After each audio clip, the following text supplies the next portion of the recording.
shut up, you listen to my monkey mouth.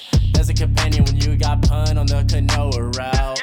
Hopped in a portal and got in a fight, Elias knocked him out. Bow, Naruto fighting style. Bow, UFC he tapped out. Bow, we win, we get crowned. Monkey mouth, monkey mouth, monkey mouth, monkey mouth. Hey everybody, I'm Aaron Imholte from the Steel Toe Morning Show, Monday through Friday, 6 to 10 a.m. Central Time, Monday through Wednesday, 7 to 9 p.m. Central Time. Find us on YouTube on the Steel Toe Morning Show, and Elias, it is a pleasure to be here, sir. Man, it's a pleasure to have you on, brother. I'm so excited to have you on. This is literally the highlight of my week, my month. So you know. Oh, I'm sorry you've had such a shitty week. Yeah, that's right. Isn't that the truth? Man, that sucks. Yeah. So for anybody who doesn't know, you were. I wanted to start off like this just to kind of get the ball rolling. You dabbled in radio. I dabbled. I did more than dabble.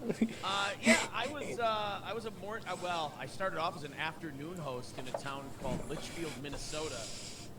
Sounds really friendly. Yeah, it's about 7. Well, not to you. Not to me, yeah. Yeah. It was about a town of like 7,000 people, and it was a little 500-watt AM station. I made 26,000 a year base, and then I think if I did baseball play-by-plays, I got it up to about 28. Ooh, so, there you go. You were 28. 28, and I had about a one-bedroom apartment about a block from the station for $380 a month, and it's a super cheap place to live. And that's where, and they just there was an owner who was just a radio guy from another small town in Minnesota, and he saved up and he bought the station. He goes, "Oh, you can just kind of do whatever you want." So I just kind of started screwing around. I'd play like 4 or 5 songs an hour, and then talk a little more. I'd play 2 songs an hour. Yeah. Eventually, it just kind of became a talk show. And then from there, I end up I made a pit stop in Wilmer, Minnesota, a town of about 16,000 people. And they wanted me to do a hot AC format, which is like, I don't know, they play like Taylor Swift and stuff like that. Yeah, I listen to people who always have to deal with like radio stations getting taken over. So they're so used to being classic rock, and then it becomes like top 40s. Oh, they hired me to do mornings on the hot AC station. Like They had this idea that they were going to take this kid from Litchfield. One of their salespeople liked my show and said, "Oh, we have an opening on our AC station. We'll bring him in, and we have a news talk station, and we'll have him do that one eventually. And then I think we could syndicate that through this farm network that they have to other stations." Like, they had this whole big plan. All I had to do was do a little bit of, but there was no timeline for doing that. So all I was doing was a hot AC station, and they're like, "You only have to play like 4 songs an hour." I'm like, "All right, I can make this work."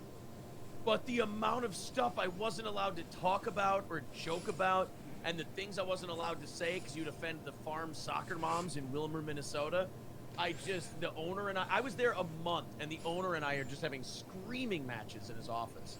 And the program director and I just hated each other's guts. And finally I just went, you know what, I fucking quit. And they wanted to fire me anyway. So I was like, why don't I just leave? And they paid me for like a month to sit out. And after that month was up, I went to Rockin' 101 in St. Cloud, which was like the 200th market in the country. Okay, great. Yeah. We started doing the Steel Toe Morning Show there, and we fucking dominated that market. I mean, we were doing 30 shares, men 18 to 49. It was ridiculous. And then 2 of those people were Mexican, and 2 of those people were black. You know what? We had, I was gonna say we had a pretty decent black following, but 2 is probably right.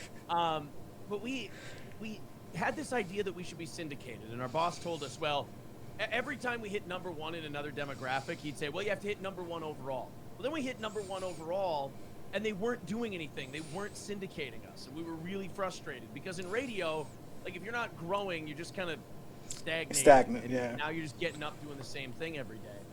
And so we started watching the now hiring sections on like the radio websites, and we just started applying at stations. And we figured if they hire us and they give us the job, we'll just give it to our boss and go, here, work this out, syndicate our show there. Yeah.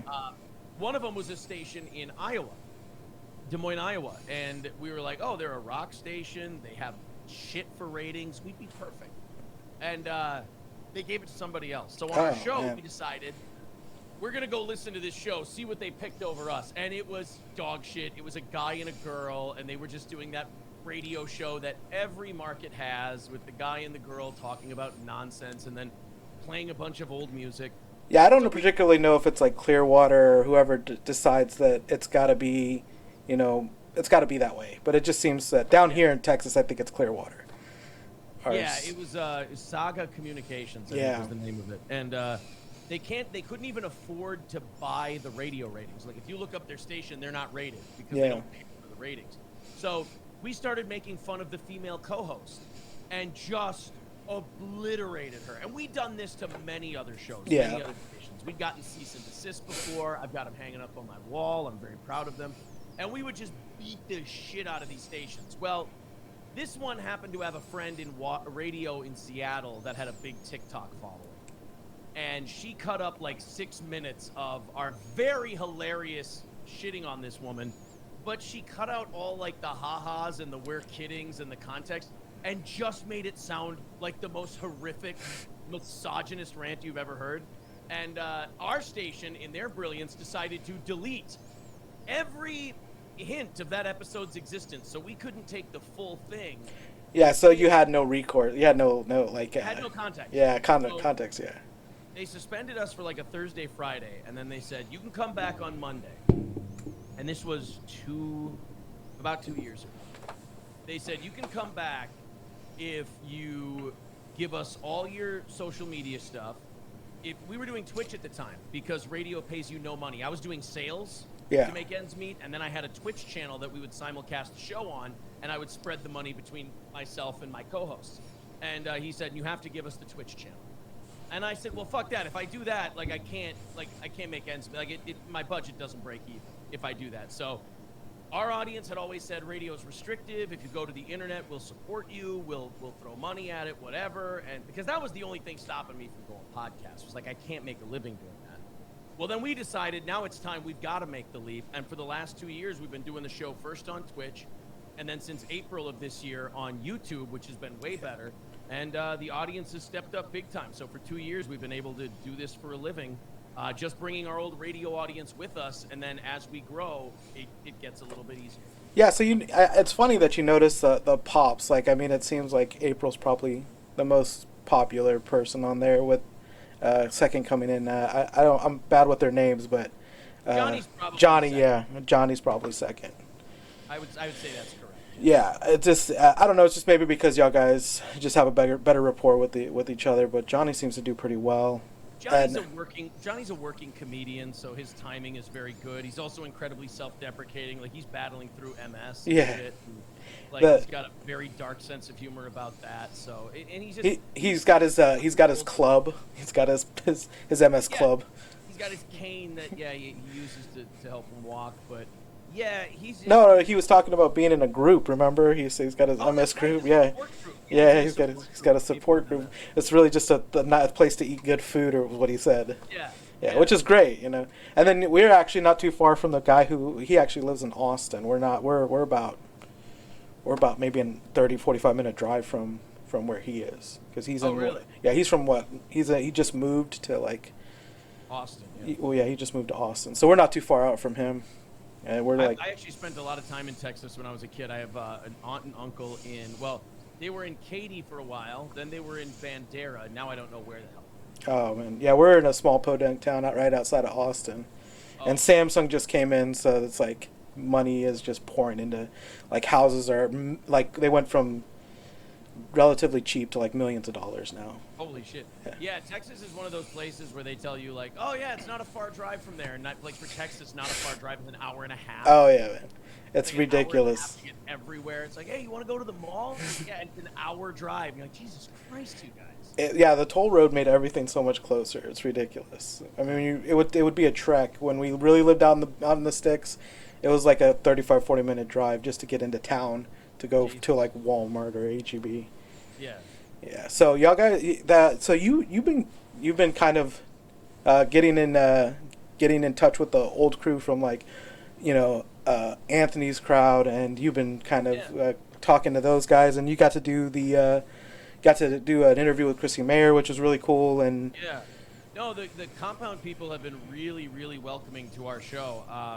Chrissy's been awesome. Frank Pellegrino's been great. We started ripping on Chad Zumach. We kind of, we're the credit card like, thief. Yeah, we're always looking for new people to shit on because it's fun. Like, I'll tell you this, I don't hate any of the people that we rip on. I don't, like, dislike them personally. I just find that anybody who's, like, really overconfident about talking into these and then acts like they're a really cool person in there, anyone who acts like they're above criticism, my first instinct is to test it. Yeah, and that's what I liked about you, is that you really weren't afraid to go after the big, like you weren't afraid to go after the big guys. Like, you just were like, ugh. And the fact that you always said that, one thing that makes me always, like, you and Mersh have something in common. You walk away, like, you don't take this with you, which is great. Yeah, that's the only way you can do it, because, like, I know I'll watch Gino Bisconte's show on Compound sometimes, and Gino's going to be a guest on our show on Tuesday, and I just want to tell him, like, dude, just stop fucking reading it. Yeah. Like, just don't read it. If you can't, some people can read it. Like, I can read people shitting on me, and it's funny. Like, yeah. I'm fine with You're it. able to roll with the punches. You consider the source. You're like, I always say, if people come into our chat and like, this show fucking sucks, I'm like, I wouldn't listen to it if I were you. On top of that, you always say, what, give it 2 weeks. And give it 2 weeks, you'll be a fan. Yeah, I love it. Like, I don't want to cause you pain. I don't want to hurt you. Like, just tap out, man. If it's, I'm not, a lot of these guys, they do a show and they act like if someone says they suck, that's like an impossibility that anyone could find them shitty. And those are the people I like to make fun of, because people coming in and saying you suck, that's a valid opinion. You may not be the kind of show that they want to watch. And I just get a kick out of people who feel the need to voice it. It's just like, oh, if I were you, I would just not be doing this right now. Yeah, just do something I enjoy. It's funny when you get like those people.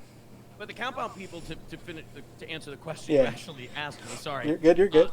The Compound people have been really great. Gino, Chrissy Mayer, and then today, to get retweeted multiple times and then followed by Anthony Cumia. That was so there you go, man. You're on your way, because I know that's your white whale right now. That's my guy. That's the guy that I grew up listening to. I couldn't be a broadcaster right now if it wasn't for Anthony. So yeah, you always get told that it was you have a bit of Anthony's voice in you, and then by God, that man has a family, right? By God.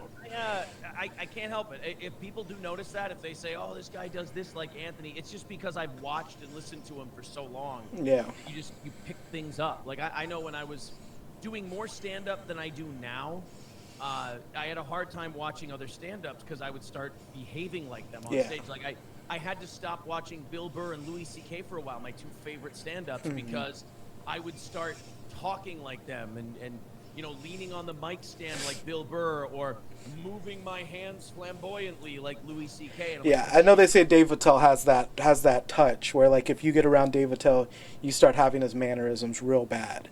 And, like, I grew up with Dave Attell, so we're around the same age. I think we're out of the same age. So, like, Dave Attell, 35.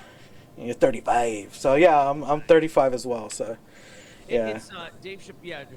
Dave Attell is one of those guys where if you listen to too much of him, you'll start talking like this, and then it's way too it's the what is that, the guy White?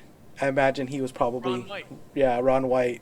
Yeah, I imagine. Another one. If I listen to too much of him, I'll start talking in a Southern accent. Yeah. So, I just saw an interview with Get Her Done, and he didn't have the accent at all, and it was Dan Whitney, Larry the Cable Guy. Yeah, Larry the Cable Guy, and he didn't have the accent because of course he just made that character up. Right. So he's literally talking in his normal voice, and it's just like going almost 15, 16 years hearing him sound like Larry the Cable Guy. It's just like when you hear what's his name who was talking at the roast, like saying this man he doesn't have that accent, he's learned. I don't know if you ever saw that roast episode where I forget who they're roasting, but it might have been the Jim Foxworthy one. Yeah, Greg Giraldo like calls him out hardcore, and he's like, this man is smart. That is not his accent, and dear God, why does he make so much money? People shit on the comedian, the guy Dan Whitney, but it's like, why wouldn't you? Like, Andrew Dice Clay is a character, but he just started. The thing about Dice is, think his name is Andrew Silverman or Silverstein. Yeah, he ended up pulling from a Greaser, so it was a Sylvester. Steven Seagal. Sylvester. Doing this character on stage called the Dice Man. Yeah. And the Dice Man started doing so well that he just goes, all right, well, I'm Andrew Dice Clay. And he's this Jewish guy doing an Italian gimmick. And then it kind of became him. It took him over, and now he's just that guy. But like Larry the Cable Guy gets shit for it, or Dan Whitney gets shit for it, but it's like, in comedy, there's so much jealousy. You learn that just being around that all of that is just them being jealous. You know, I got sucked in when I was younger to like hating Dane Cook. And what I realized was a lot of hating Dane Cook was being pushed by other comedians. See, the funny thing is I grew up Sufa Finger on Sticker. I was a total fanboy. Like, I think was it Waiting? All those horrible movies that I think he had like a 30-second part in Waiting. Like that was like I think he's just like the cook in the back. I like, and no offense, I like how autistic you are with your movie references. It definitely cut from the same same cloth. But Dane Cook, but then as I got older, I just went, oh no, Dane Cook just really found his audience and he made a shitload of money and he was incredibly successful. Like I don't like it when people look at comedians and go, well, that guy isn't funny. And I'm like, well, the 10,000 people in the audience disagree with you. So it's 10,000 to 1. I may not find a guy funny, but obviously, like, the crowd is spoken. He's a funny guy. I think a lot of that is just comedians are remarkably jealous people. Oh, there was a great one where I forgot who was on Arsenio Hall basically shitting on Andrew Dice Clay. He was. I remember. Hey, April just walked in. Do you want her to lean in and say? Oh yeah, please and thank you. Yeah, April, if she doesn't mind. I'd like to say hello while we're doing our interview. Oh, she thinks she looks like dog shit. She doesn't have her hair ready. Oh my God, go! No, just kidding.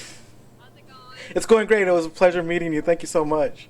How's it going? I wasn't ready for this. Oh no, you're fine. And you were telling me that you didn't want to be on my show because you had, things to do. So you were like, I don't. I was actually at a business meeting, so I wasn't totally having fun. If we're this getting in, then what's up, dude? This is my business partner. Extra people all over the place, Hey, bro. man. That's my business partner, Josh. There, man. We were Wolfman Jack was your business partner. Wolfman Jack over here.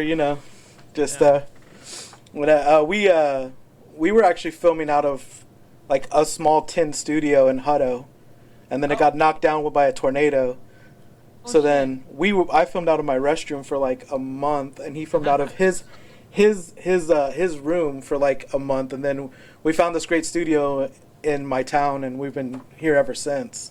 Oh, cool. Yeah, so I just did my first music interview with someone coming in playing guitar. It's kind of like I just interview everybody I find interesting. So I appreciate y'all guys coming through.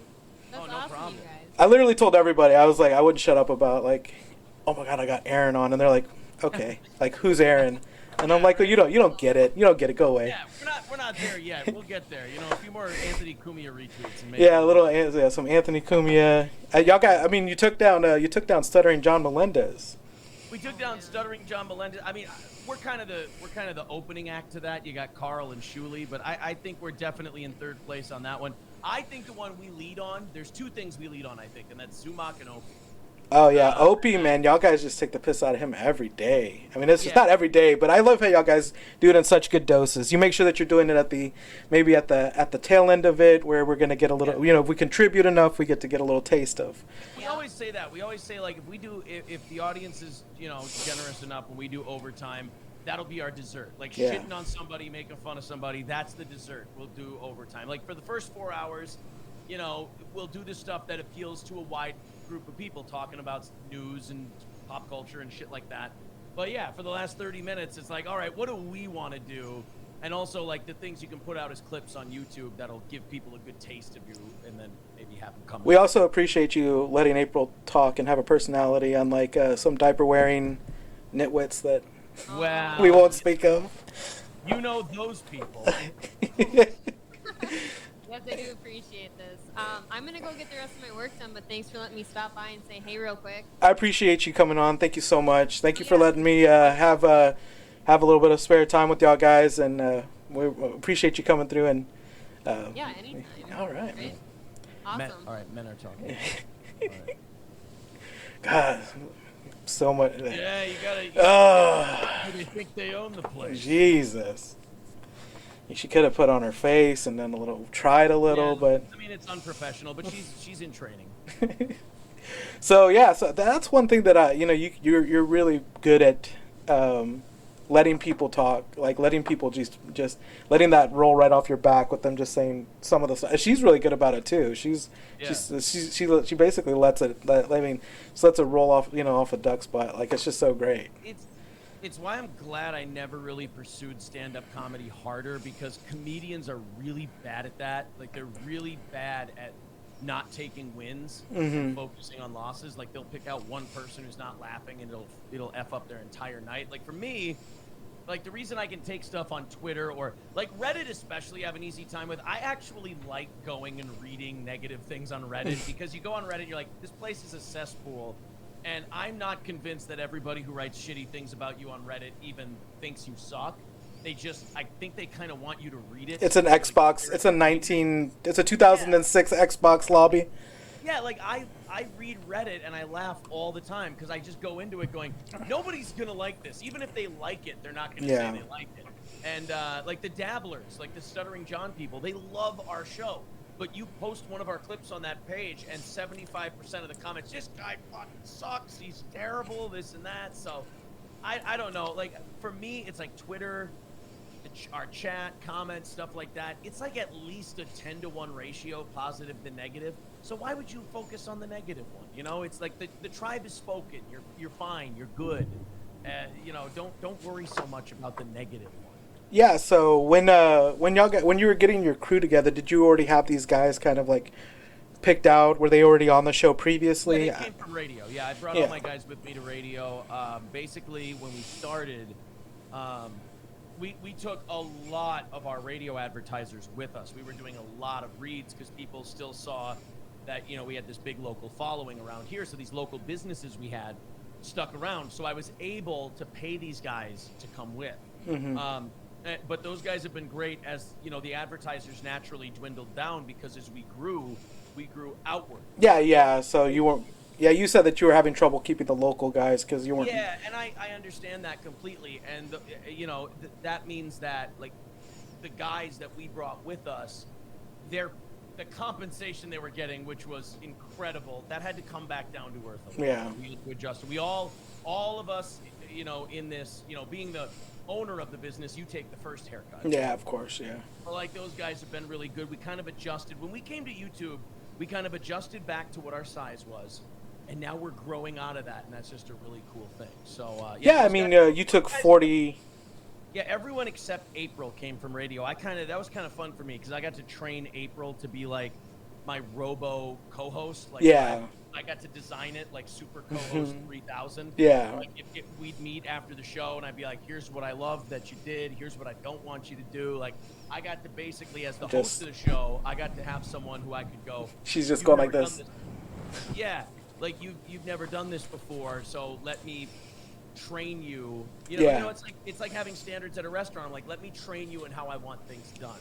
And then if you do that right, it's going to work perfect. And on top of that, you had a blueprint for it, so you were kind of like, this is what we know is going to work, and right. It was. And you all, you got to take $40 off of every. Yeah. Our memberships have gone up so much that we're just kind of slowly, like 10% at a time, dropping the goals we need to you know, keep everybody around for every show, and that's been awesome. And our goal right now, you know, every business has got to have a plan, you know. In the next 2 years is to drop those daily goals completely, do it completely based on memberships and premium revenue and ad revenue and advertiser revenue. And we're a lot closer to that, you know, 6 months into our time in YouTube than we thought we would be at this point. So that's really great. And that'll be a fun reward to give to the audience that's kept us going for a couple of years. So when do you find yourself fighting the Irishman, since you're boxing right now? Fighting the Irishman? Oh, Sam Hyde? Candyman? The Candyman. Oh, you know what? I would. I watched his fight. Like I'm not a bad boxer. I'm not like, you know, I'm not gonna go in there and win championships. Yeah. Championships or like, you know, amateur tournaments. But I'm certainly capable. And I watched him fight, and it's definitely a guy. Like if we were at the gym, I'd definitely be like, yo, you and I got to get a few rounds in tonight. You know, just to see where you're at.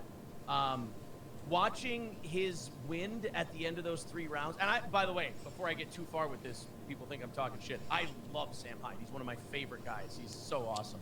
But watching him kind of gas out, I was like, man, you know what? This influencer boxing thing, like I have a bit of a boxing background. Like if our channel gets big enough, maybe I jump in on a couple of these. That would be fun. I mean, I think it's all possible. I really do think it's possible. There's some guys who are way younger and way more athletic who, have really committed themselves to it. Like, I think KSI is legit. Yeah. Boxer. Logan Paul. Obviously, Jake Paul's a professional boxer. Jake Paul is a step above these influencer boxers. He's not an influencer boxer. Yeah, I think he definitely he took every opportunity to parlay it into something real, which was he is a legit professional boxer. Yeah. I think he deserves that respect. I mean, Anderson Silva's 47, but like 2 years ago, he took Julio Cesar Chavez Jr. to school, and as past his prime as Chavez Jr. is, he could still beat a lot of those guys who are ranked like 50 to 100 in that. So it becomes more technical than it does actually like ability, maybe. Yeah, I think, and Jake Paul knocked Anderson Silva down, even at 47 years old. That's hard to do. Yeah. And he earned that victory. It'll be. I saw him. He was facing off with Andrew Tate today, and they put that up on social media.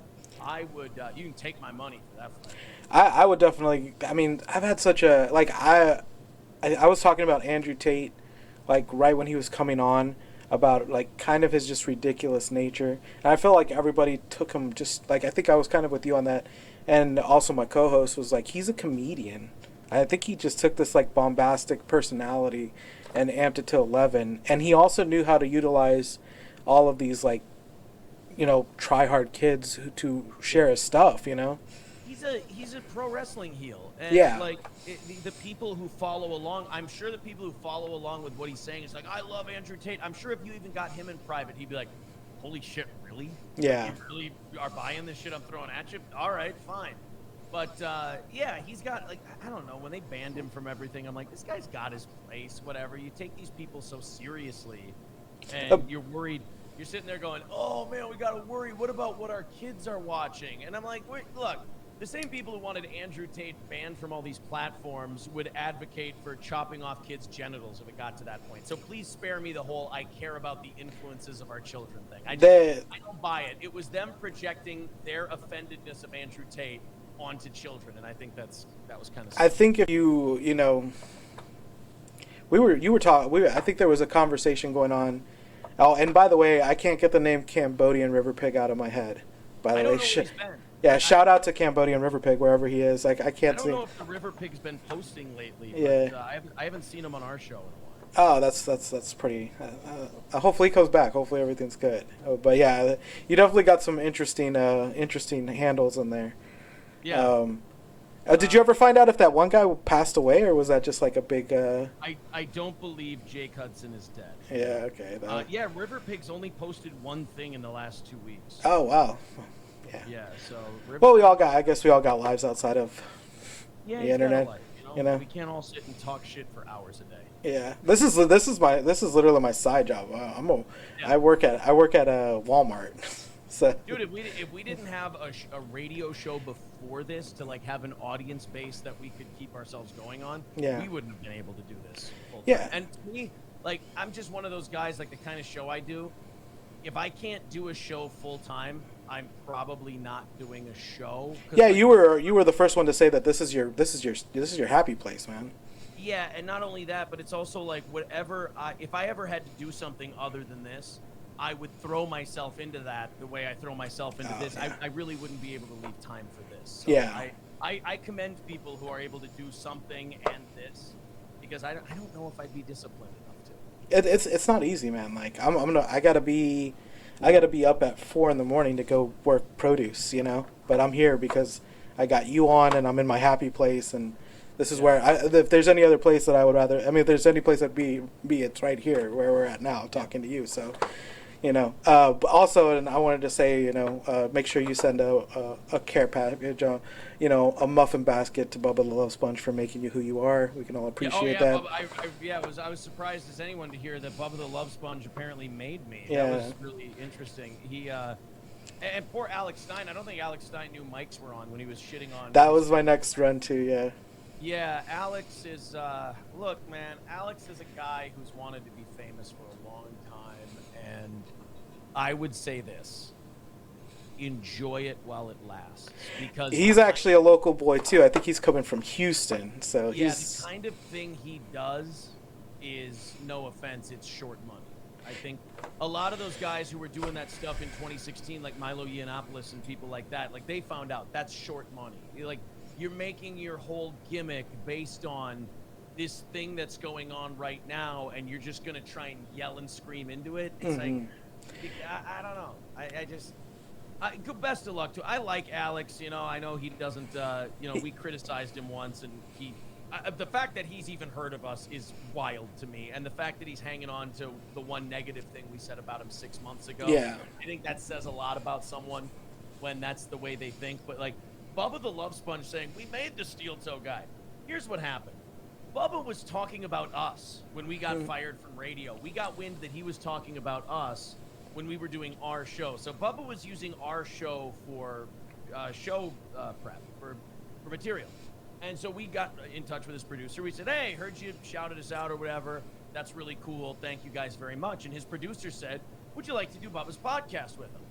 And I said, sure, I'll do that. So of course, yeah. The funny thing about that to me is Bubba goes, we made him. And I'm like, Bubba, you not only used me for material, but you asked me to be on your show. Yeah. I don't really see that as making somebody. It was a red con. Have you ever seen a red con before? Yeah, he retconned it big time.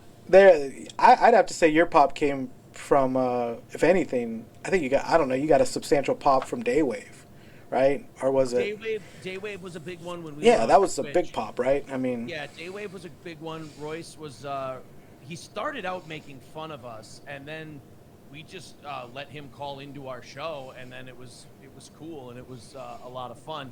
And then Mersh, we've come across Mersh's radar, and he was very kind. Catch him on Dateline. Yeah, yeah. Looking spiffy. Yeah, Mersh was looking pretty good. He cleaned up nice. Yeah, but I think the other big one now is coming from the Compound people. They've really kind of caught on to what we're doing, and also like the Stuttering John community. And we knew that we had to spin out of that quick, because we'd been saying for a couple months now, this Stuttering John bubble is going to burst, and it is bursting. Yeah.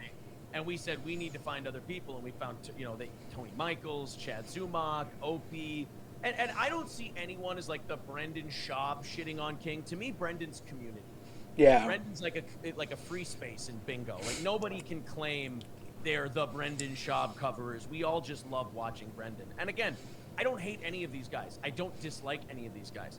Anybody who thinks they're hot shit and is above criticism are the funnest people to goof on. Well, I think if, like you said, you treat it like pro wrestling, and at the end of the day, if they're willing to play along with kayfabe, then you have someone like, was it Bisconte who kind of ended up coming on your side? Yeah, Gino Bisconte and us, we had it out. He was calling April just the most terrible things, and I was calling him the shittiest stuff, and we're going back and forth on our shows, on Twitter, on everything.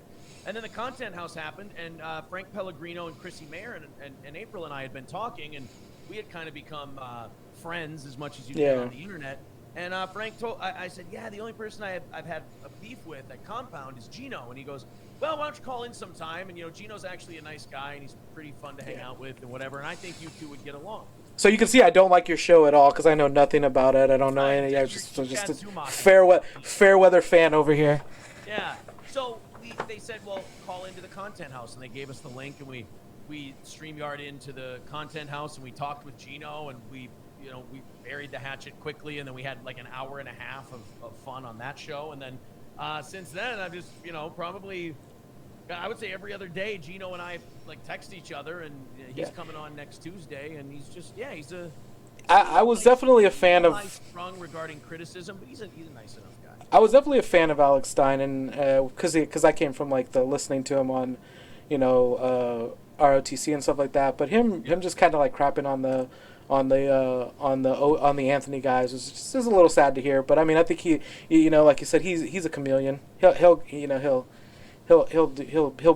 be what he has to be at that point. Right. So like I said, I think Alex is one of those guys. He just wants to be famous. Like Yeah. he wants to be successful, and again, that's fine. Yeah. But some of the ways he goes about it, you just want to warn him. You're like, bro, that's thin ice. Yeah. You're gonna burn somebody here playing the game. You know the way you do. Like I'm gonna talk this way when I'm with these people. And I'm gonna talk this way when I'm, wanting everybody to be your friend or wanting everybody to think you're cool or saying what you think that person wants to hear. You get caught up in that game and you're burning like 8 candles at both ends. Who was the one that said that? Was about, man, I was cool in high school where it counted. That's That Zumock. was too funny. Oh my God, Zumock is a trip. Chad Zumock is great, man, because Zumock will never hear the criticism, but he also is too angry at the criticism to ever make a joke or a funny point about the person he's shitting on. Yeah. So he's just kind of on this hamster wheel of mockery, Mm-hmm. and he's got too much pride to get off it. So he'll always provide you content. I can't remember what I tweeted about. Somebody tweeted to me about Chad Zumock, and I said, he's, God, I wish I could remember, but it was something like he'll always step on the rake for you. And so he's Sideshow Bob over here, just stepping on the rake. Yeah. I said something. One of the things I said was he was like bitching that people were all getting verified, and I said, wow, he's such a happy, funny guy. He would be so much more at peace as a bricklayer. He'd be better at it too. And then I said something. Oh God, it was a reply to somebody. It was just he'll step on the rake every time. And he's too proud to walk away from a fight, so he'll just take the punches and keep getting cracked in the head. I don't hear no bell. Yeah, but he won't go down. Exactly.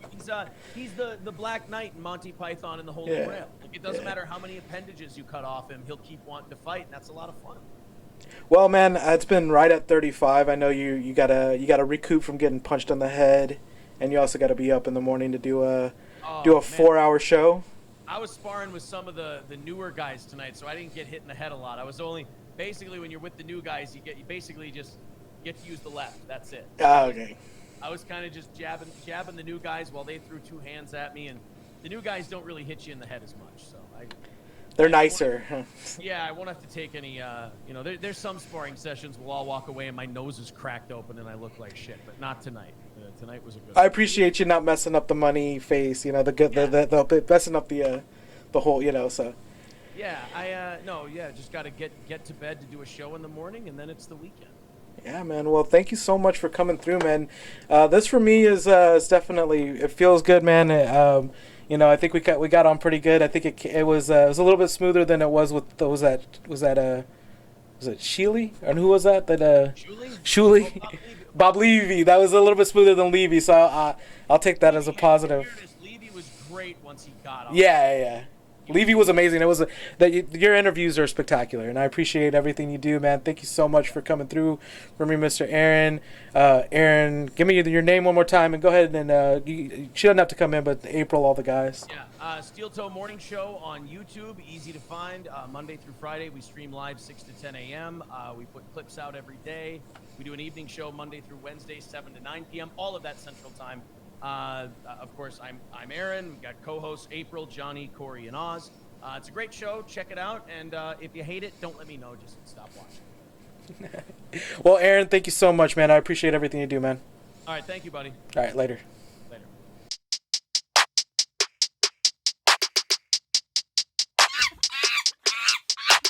Shut up, you listen to my monkey mouth. There's a companion when you got pun on the canoa route. Hopped in a portal and got in a fight. Elias knocked him out. Bow, Naruto fighting style. Bow, UFC he tapped out. Bow, we win, we get crowned. Monkey mouth, monkey mouth, monkey mouth, monkey mouth, monkey mouth, monkey mouth.